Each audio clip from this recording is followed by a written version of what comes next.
after almost a year of sleeping around the clock, sleeping 18 hours a day, and I'm talking about really good, satisfying sleep. You know, when you wake up and you feel just really good, and or during the night while you're sleeping, it's good, satisfying sleep.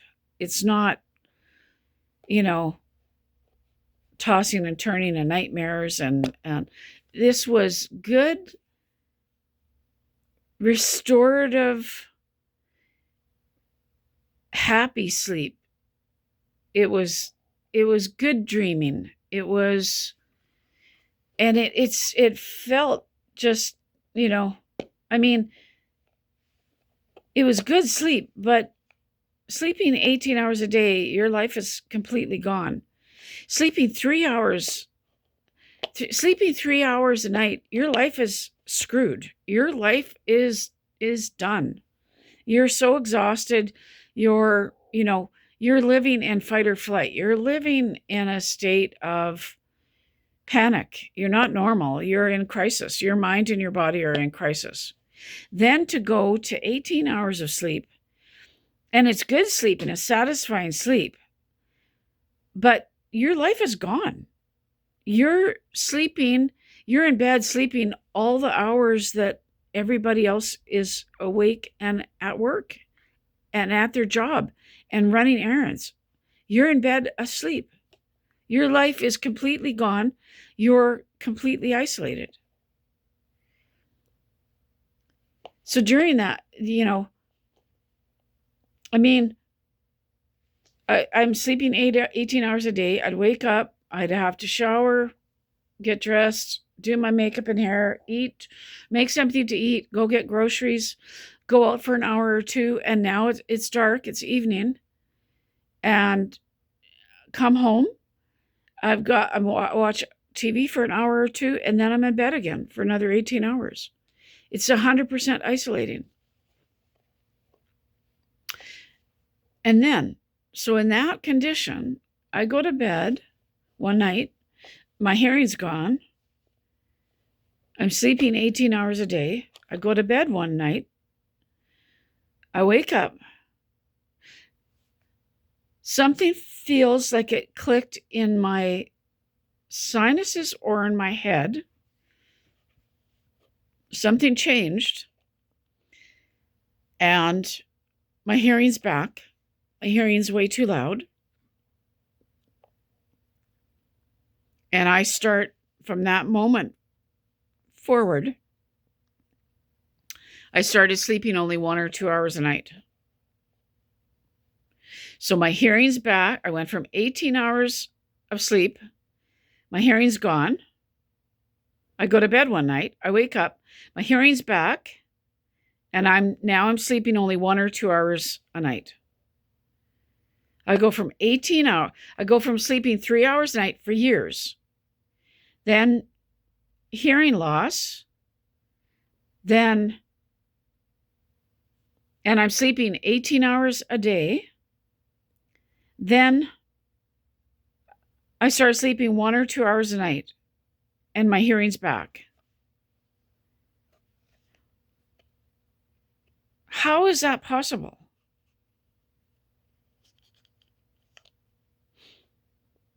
And I've got undiagnosed apnea. If I had apnea, see, I can understand, okay, I'm sleeping 4 hours a night for years, 3 hours a night for years. If I've got undiagnosed sleep apnea, and they've got me on tons of sleeping pills, all the sleeping pills are going to make your apnea worse, and they're going to put you into crisis, which is totally understandable why I wasn't sleeping. The more sleep drugs they had me on, the worse my sleep was, which makes sense because you're putting somebody in with undiagnosed sleep apnea into further crisis.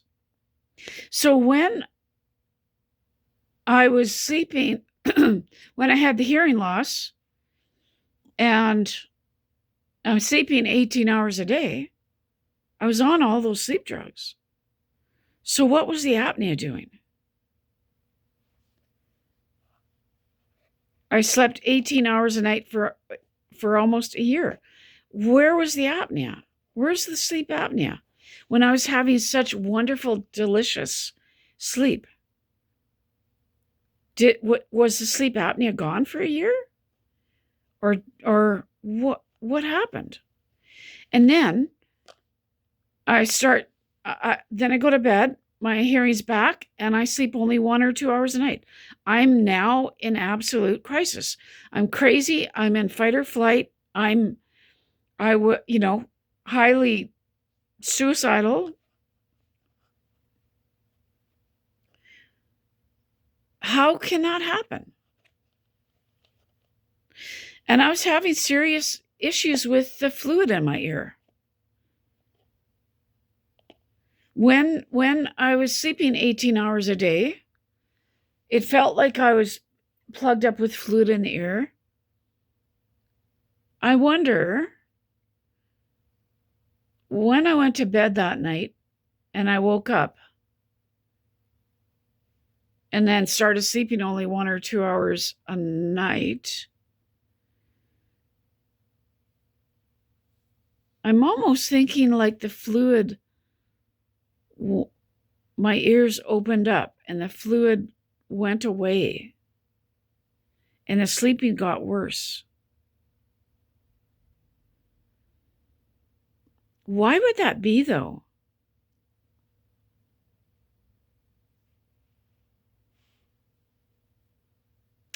So, and then, my apnea got severe sleep apnea. And literally, I was fighting for my life. Sleeping only 1 or 2 hours a night for 4.5 years. Things went from, bad to worse. And got on CPAP. CPAP never helped the insomnia. CPAP only helped the apnea, not the insomnia. CPAP moves my jaw back further. It causes more issues. I'm off the CPAP now for about 3 weeks, 3 or 4 weeks. I shouldn't be off of it. I can't bear the pain anymore. It's causing all sorts of medical issues, trigeminal pain issues, excruciating sinus pain, excruciating trigeminal nerve pain. It moves my jaw back. I can't fall asleep because my throat is closing. So I made this CPAP is causing constant fluid on my ear. Chronic sinus pain. The CPAP makes my sinus pain so much worse. Like excruciating.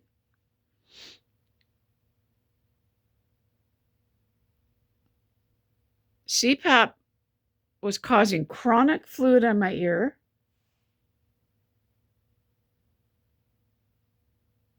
And that can give you really brain fog and make you feel crazy when you're all blocked up. Like I get all blocked up in here and behind the eye and everything from CPAP. And there's a humidifier on there, right? And it's blasting humid air into your sinuses. And I'm wide open because this ENT surgeon cut me wide open. So constant fluid on my ear from the CPAP. And then, so I'm off CPAP for about 3 or 4 weeks, about a month. I made this device.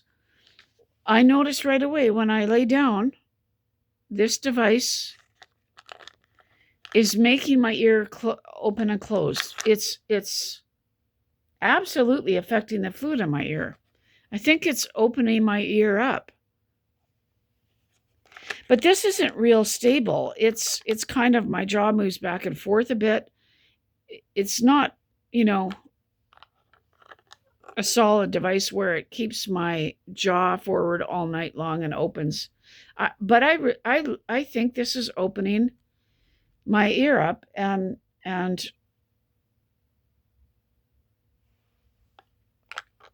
helping with the fluid issue.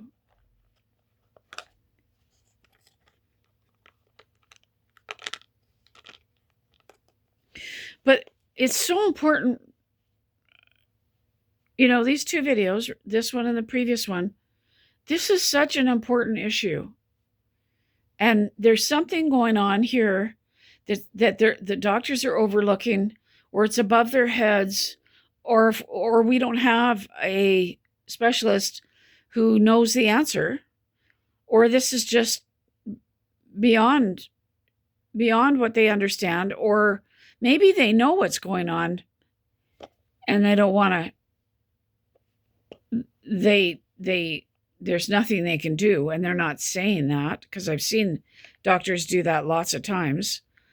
There's something, they know what's wrong, but they won't say what's wrong because there's nothing they can do about it, which is just, a backwards philosophy in my mind.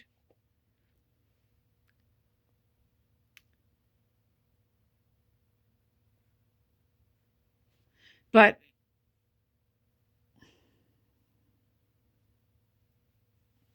I really want this known and heard, because when you're experiencing something really weird and strange and there's nobody else going through, you describe a situation that you went through and there's nobody else.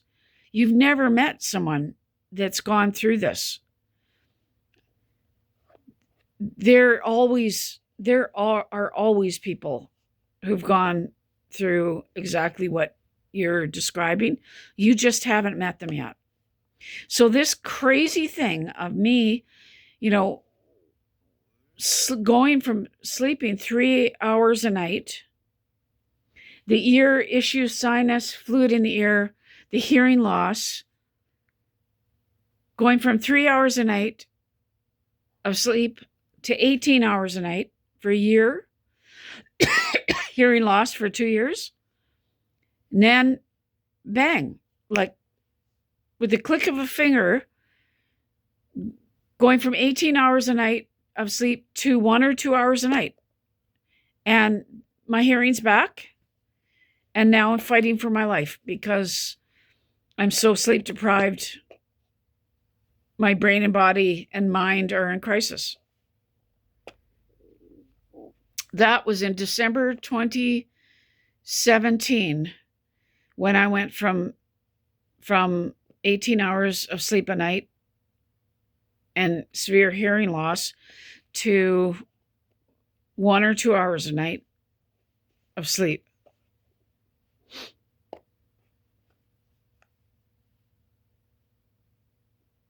So how could sleep be related to fluid in the ears? Or is it something to do with the Chiari and the brain?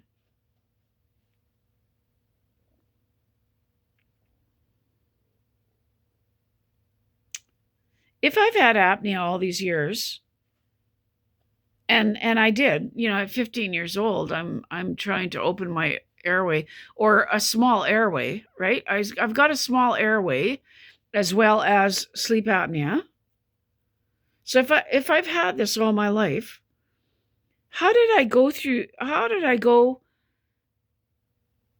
sleep for a year for 18 hours a night, 18 hours every night, 18 hours every day sleeping? Where was the apnea? Why wasn't this small airway an issue? Or it might have been. I could have had low oxygen that whole time, but I didn't feel like. I know what low oxygen feels like. I know what it feels like to wake up with low oxygen. Your brain hurts. And if it's really low, it's like there's a spike in the top of your brain.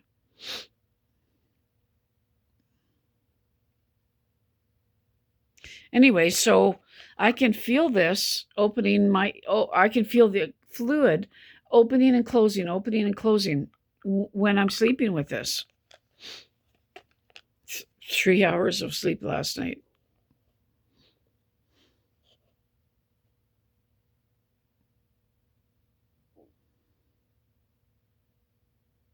I don't know. I'm praying to God for a miracle.